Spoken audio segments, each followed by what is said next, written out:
নমস্কার, আমি ডক্টর বোধিসত্ত্ব খান চলে এসেছি সহজ শেয়ার বাজারের আরেকটি নতুন এপিসোড নিয়ে। প্রিয় বন্ধুরা, আশা করি সবাই ভালো আছেন এবং সুস্থ আছেন। আজকের মহাবীর জয়ন্তী, তার ফলস্বরূপ ভারতীয় শেয়ার বাজার বন্ধ ছিল, কিন্তু বিশ্বের অন্যান্য মার্কেট খোলা ছিল এবং এশীয় যত মার্কেট রয়েছে সবগুলো নেগেটিভে বন্ধ হয়েছে। নিক্কেই প্রায় 0.1%, কসপি কোরিয়ার ইন্ডেক্স 4.5%-এর কাছাকাছি, তাইওয়ান 2.5%-এর কাছাকাছি, সাংঘাই প্রায় 0.1%, জাকার্তা প্রায় 8%-এর কাছাকাছি পতন। আমেরিকা এবং ইসরায়েল যে যুদ্ধ চালাচ্ছে তার সরাসরি ইম্প্যাক্ট পড়েছে এশীয় বাজারগুলোর ওপর। বিগত এক বছরে বিশ্বের সবচেয়ে যে শক্তিশালী মার্কেটগুলো ছিল সেগুলো কিন্তু এই এশীয় মার্কেট, বিশেষ করে জাপান এবং দক্ষিণ কোরিয়া, সেখানেই সর্বাধিক পতন চলছে। আজকে সৌভাগ্যবশত ক্রুড অয়েল এবং ব্রেন্ট ক্রুডের দাম সারাদিন ধরেই মোর অর লেস একটা সাম্যাবস্থা বজায় রেখেছিল। যে সোনা রূপো বিগত 2 সপ্তাহ ধরে সেই অর্থে কোনো পারফরমেন্সই দেখাতে পারেনি, আজকে চাঙ্গা ছিল। সোনা প্রায় লাস্ট ডেটা পাওয়া অবধি প্রায় 1.2%-এর কাছাকাছি উত্থান নিয়ে এবং রূপো প্রায় 4%-এর উপর উত্থান নিয়ে ট্রেড করছিল। প্রাকৃতিক গ্যাস বিগত কালও দুর্বলতা দেখিয়েছিল, 4%-এর উপর পতন ছিল, আজকেরও প্রায় 1.5%-এর উপর পতন। কিন্তু চিন্তা এখানেই শেষ হচ্ছে না, কারণ ক্রুড অয়েল $103-এর ওপর চলে গিয়েছে, ব্রেন্ট ক্রুড $107-এর উপর এখনও ট্রেড করে যাচ্ছে। ফলস্বরূপ আমরা কোনোভাবেই বলতে পারি না যে গোটা বিশ্ববাসী তারা এই ক্রুড অয়েল ক্রাইসিস থেকে বেরিয়ে আসতে সক্ষম হয়েছে। ডোনাল্ড ট্রাম্পের একটি অত্যন্ত কুখ্যাত মন্তব্য আমাদের সামনে চলে এসেছে, যেটা তিনি তার ট্রুথ সোশ্যালে পোস্ট করেছেন। বলা যেতে পারে একটা না একাধিক, যেটা থেকে স্পষ্ট বোঝা যাচ্ছে যে আমেরিকা ক্রুড অয়েলের দামের উত্থানের পেছনে যে সরাসরি দায়ী, এই দায়িত্ব থেকে তারা মুক্তি পেতে চাইছে বা তাদের দায়িত্ব থেকে তারা হাত ঝেড়ে ফেলতে চাইছে। কি বলেছেন তিনি বিশ্বের সমস্ত অর্থনীতিকে বলেছেন নিজেদের তেলের ব্যবস্থা, অর্থাৎ জ্বালানি তেলের ব্যবস্থা নিজেরা করুন, আমরা কোনো দায়িত্ব নিতে পারবো না, ইন ভারবাটিম বলছেন। বিশেষ করে তার টার্গেট 3টি দেশ, একটি স্পেন, 2 নম্বর ইউনাইটেড কিংডম এবং 3 নম্বর ফ্রান্স। কেন এই দেশগুলোর উপর তার এত রাগ বা বিরক্তি?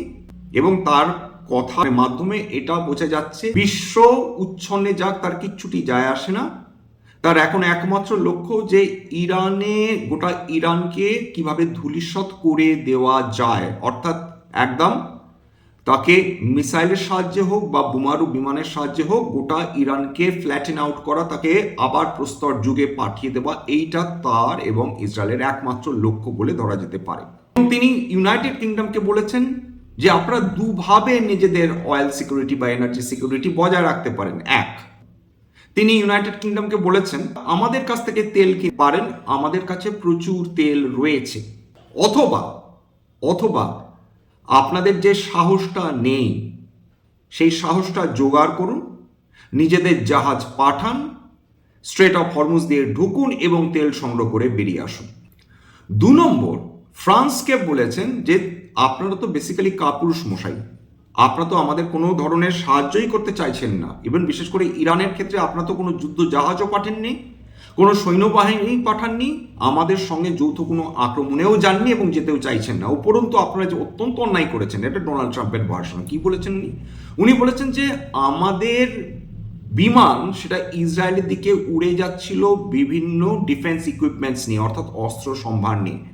আপনারা আপনাদের এয়ার স্পেস ব্যবহার করতে দেননি, অর্থাৎ অস্ত্র সম্ভার আপনাদের মাটির উপর দিয়ে উড়ে যাবে, এটার অনুমতি আপনারা দেননি। স্পেন তো আগেই থেকেই বরাবর বলে এসেছে তারা কিছুতেই তাদের এয়ার স্পেস আমেরিকাকে ব্যবহার করতে দেবে না। অর্থাৎ একের পর এক নেটো দেশগুলো তারা বিদ্রোহ শুরু করেছে আমেরিকার এই দাদাগিরির বিরুদ্ধে। বেটার লেট দ্যান নেভার বলে একটা কথা রয়েছে, সম্ভবত নেটো দেশগুলোর ক্ষেত্রে এটাই প্রযোজ্য।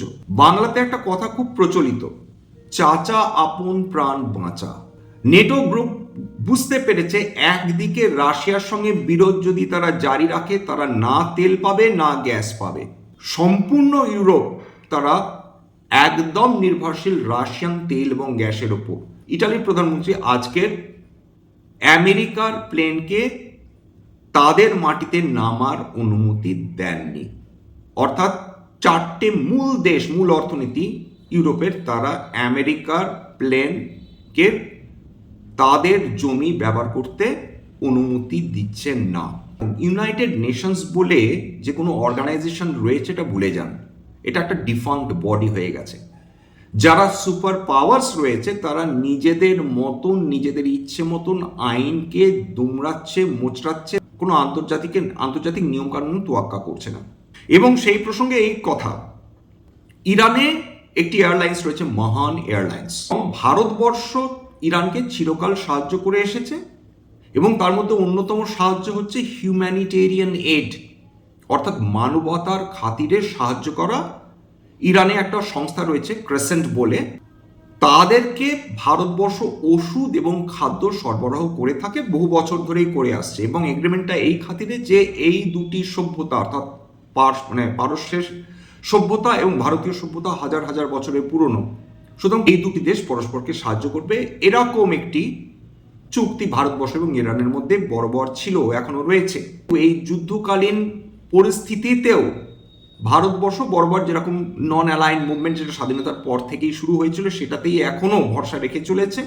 কোনো দেশের সঙ্গে নিজেকে অ্যালাইন করেনি, কোনো দেশের পক্ষ নেয়নি। ভারতবর্ষ হিউম্যানিটেরিয়ান এইড দিতে কখনো পিছুপা হয়নি। এই যে মহান এয়ারলাইন্স, তারা ভারতবর্ষে আসার পরিকল্পনা করছিল একটি প্লেন, কারণ ভারতবর্ষ নিউ দিল্লি থেকে ইরানের জন্য ওষুধ এবং খাদ্য তারা ওই বিমানের মাধ্যমে পাঠাতো। ইসরায়েল এবং আমেরিকা সেই বিমানটির ওপরও আঘাত হেনে দিয়েছে। কোনো সিভিলিয়ান কজের তোয়াক্কা রাখে না এই দুটি দেশ, মানবতার তোয়াক্কা রাখে না এই দুটি দেশ। প্রয়োজনে ইরানে যে সাধারণ মানুষ রয়েছে তাদের যে নিত্য প্রয়োজনীয় রিসোর্সেসগুলো রয়েছে সেটাকে ধ্বংস করে দেওয়া তাদের এখন একমাত্র লক্ষ্য। তার মধ্যে পাওয়ার ইনস্টলেশনস রয়েছে, তার মধ্যে ডিস্যালিনেশন প্লান্টস রয়েছে, তার মধ্যে অয়েল রিফাইনারিজ রয়েছে। মহান এয়ারলাইন্সের যে প্লেনটি, তার উপর আক্রমণ করে ইসরায়েল বা আমেরিকা তারা বুঝিয়ে দিচ্ছে যে সাধারণ মানুষের কাছে ওষুধও যেন না পৌঁছায়, খাদ্যও যেন না পৌঁছায় এবং জলও যেন না পৌঁছায়। ঠিক সেই কারণেই তো ডিস্যালিনেশন প্ল্যান্টগুলো আক্রমণ করার পরিকল্পনা করছে এই দুটি দেশ। স্ট্রেট অফ হরমুজ শান্ত না হলে, তেলের দাম উত্তরোত্তর বৃদ্ধি হলে ভারতের অর্থনীতির সাংঘাতিক অবস্থা হতে পারে। এখনো সরকার তেলের দাম বা গ্যাসের দাম বাড়তে দিচ্ছে না বটে, কিন্তু ভারত সরকার আর বেশি দিন দেরি করলে ভারতের অর্থনীতি আরো বড় ক্ষতির মুখে পড়তে পারে। একটা না একটা সময় ভারত সরকার বাধ্য হবেন তেল এবং গ্যাস কোম্পানিগুলোকে এই ছাড়টা দিতে যে তোমরা তেল এবং গ্যাসের দাম বাড়াও, নইলে এইভাবে সেমি পার্মানেন্টলি অয়েল সাবসিডি বা গ্যাস সাবসিডি দিয়ে একটা দেশকে চালানো সম্ভব নয়। যেমন ল্যারি ফিঙ্ক, ব্ল্যাক রকের তিনি মূল কর্তা, কয়েক ট্রিলিয়ন ডলার তিনি গোটা বিশ্ব জুড়ে ম্যানেজ করেন, অ্যাসেট ম্যানেজমেন্ট কোম্পানি, বিশ্বের সবচেয়ে বড় অ্যাসেট ম্যানেজমেন্ট কোম্পানি। ভারতের প্রায় 3 গুণ, ভারতের যে টোটাল যে জিডিপি রয়েছে তার 3 গুণের বেশি অ্যাসেট ম্যানেজমেন্ট করে থাকে ল্যারি ফিঙ্কের ব্ল্যাক রক। তিনি বলছেন $150 প্রতি ব্যারেল যদি তেলের দাম পৌঁছে যায়, সাংঘাতিক ক্রাইসিস আসবে, গোটা বিশ্ব জুড়ে ছোট ছোট অর্থনীতি সবচেয়ে আগে আঘাতপ্রাপ্ত হবে। যে তেল এবং গ্যাসের দাম বাড়লে তার সরাসরি আঘাত আসবে প্রথমে ট্রান্সপোর্ট এবং লজিস্টিক্স। আমাদের যে দৈনন্দিন জীবনে ব্যবহারযোগ্য যে পণ্যগুলো রয়েছে সেইগুলো একটা জায়গা থেকে আরেকটা জায়গায় পৌঁছে দেওয়ার খরচ বিপুলভাবে বৃদ্ধি পাবে। 2 নম্বর, আমাদের দৈনন্দিন জীবনে ব্যবহারের বহু পণ্য সেটা বিদেশ থেকে আমদানি করা হয়। ডলার যত শক্তিশালী হবে, টাকা যত দুর্বল হবে, আমদানির খরচ তত বৃদ্ধি পাবে। আপনাদের কি মনে হয় যে কোম্পানিগুলো নিজেদের ঘাড়ে এই খরচগুলো নেবে? উত্তরটা হচ্ছে কোনোভাবেই তারা নেবে না। তারা সমস্ত কিছু পাস অন করে দেবে কাস্টমারের ঘাড়ে এবং বলবে নিতে হয় নাও, নইলে নিও না, কারণ আমাদের লস সহ্য করে বিক্রি করার ক্ষমতা নেই। রিসেশনের ভয় রয়েছে, মন্দার ভয় রয়েছে, স্ট্যাগফ্লেশনের ভয় রয়েছে। স্ট্যাগফ্লেশন অর্থাৎ স্ট্যাগনেশন, একদিকে ইনফ্লেশন অর্থাৎ মূল্যবৃদ্ধি ক্রমাগত বৃদ্ধি পেয়ে যাচ্ছে, অন্যদিকে মানুষ তারা কোনো ধরনের পণ্য কিনছেন না বা কম কিনছেন, এরকম একটা পরিস্থিতিকে বলা হয় স্ট্যাগফ্লেশন, এবং বিশ্ব সেই দিকেও যেতে পারে যদি এটা প্রলংড হয়। এবং যা অবস্থা বোঝা যাচ্ছে, ইরান মাটি কামড়ে পড়ে রয়েছে, তারা ডেফিনেটলি ছেড়ে দেবে না আমেরিকা বা ইসরায়েলকে, তারা নিজেদের শেষ শক্তি অবধি লড়বে। আপাতত এটা ঘটনা, এখনো অবধি কোনো ব্রেক থ্রু হয়নি। যে পাকিস্তান মধ্যস্থতাকারী হিসাবে নিজে এগিয়ে এসেছিল, ইরান সেটা সরাসরি নাকচ করেছে। তারা বলে দিয়েছে পাকিস্তানের মাধ্যমে বা পাকিস্তানের মাটিতে আমেরিকার সঙ্গে কোনো ধরনের কথোপকথন আমরা করব না। বিশ্ব অর্থনীতি অশান্ত হয়ে রয়েছে, বিশ্বের বিভিন্ন শেয়ার বাজার অশান্ত হয়ে রয়েছে, ভারতের অর্থনীতির ওপর দারুণ আঁচ লাগছে।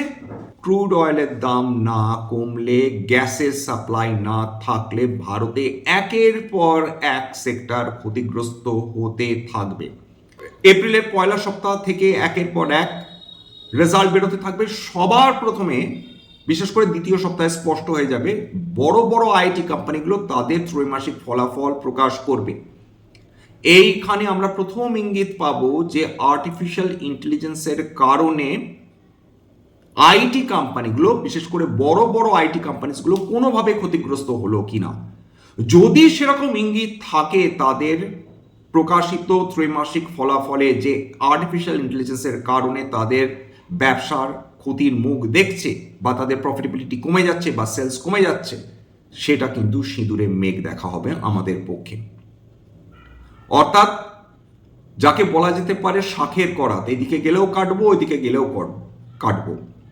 একটা অনিশ্চিত ভবিষ্যতের দিকে তাকিয়ে আছি, এটা বললে অত্যুক্তি হয় না। হ্যাঁ, অনেকেই বলবেন যে মার্কেট ওভারসোল্ড পজিশনে রয়েছে, এটা ঘটনা, বা কাছাকাছি রয়েছে। রিলেটিভ স্ট্রেংথ ইন্ডেক্স RSI সেটা 32-এর আশাপাশি রয়েছে, এর থেকেও নিচে নামতে পারে মার্কেট, প্রবাবিলিটি রয়েছে। যেরকম মার্কেট যদি গোটা বিশ্ব অশান্ত থাকে, যেটা গোটা বিশ্ব জুড়ে বিভিন্ন শেয়ার মার্কেট লাগাতার নেমে যেতে থাকে, তাহলে ভারতীয় শেয়ার বাজার তো এতখানি শক্তিশালী নয় যে সে সবটুকু হজম করে নেবে না। বিশেষত যদি খেয়াল করে দেখেন, মার্চ 2026-এ বিগত 1.5 বছরের মধ্যে এরকম হেভি FII বিক্রি কোনো দিন হয়নি। লাস্ট বিক্রি হয়েছিল সেটা অক্টোবর 2024 সালে।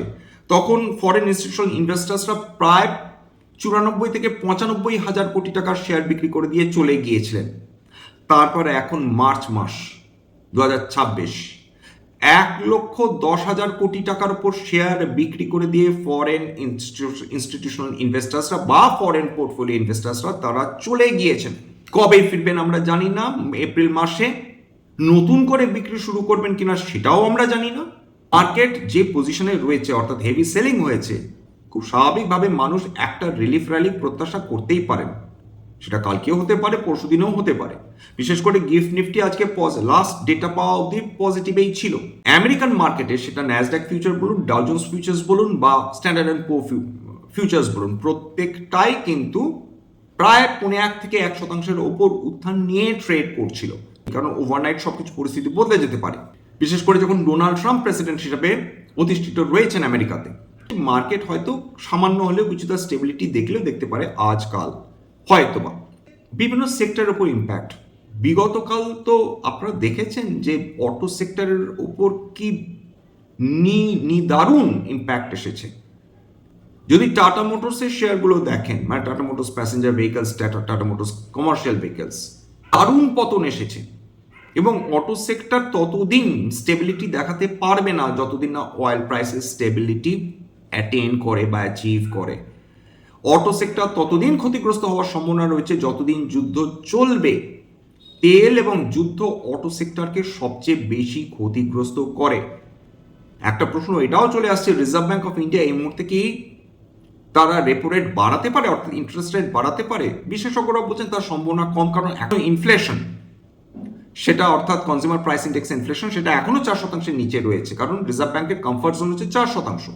তার উপর উঠে গেলে তখন রিজার্ভ ব্যাংক অফ ইন্ডিয়া, তখন তারা সতর্ক হন কিন্তু তার নিচে অবধি reserve bank of India comfortable.